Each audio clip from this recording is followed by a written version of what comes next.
இருக்கட்டும். உங்ககிட்ட பிடித்தது என்ன தெரியுமா? என்னம்மா? இந்த வயிறு மட்டும்தான். கீசி எடுத்துக்கோ, குடல் எடுத்துக்கோ.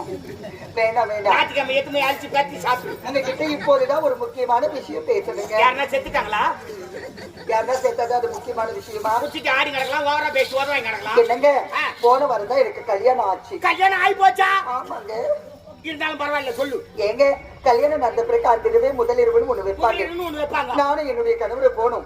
என் அப்பா அம்மா காலில் வைத்து ஆசீர்வாதம் வாங்கணும். என் கணவர் ரூமுக்கு போயிட்டாரு. என் அம்மா என் கையில பால் சோப்பு கொடுத்தாங்க. குதிர்க்கமா சொல்ல வேண்டியதெல்லாம் சொன்னாங்க.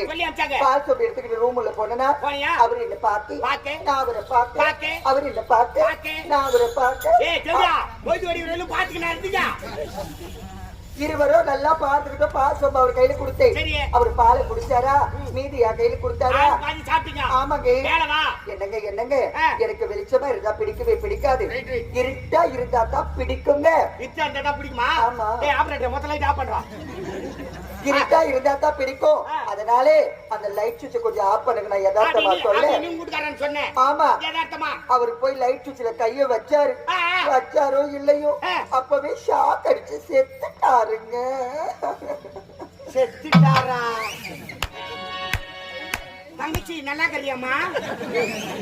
இப்பதான் எனக்கு மாமா மாதிரி சொன்னேன். மாமா சொல்லிட்டு மாத்தா சுவிட்ச்ல கை வச்சு நான் ஜாவா? சனிக்கு நாக தோசை.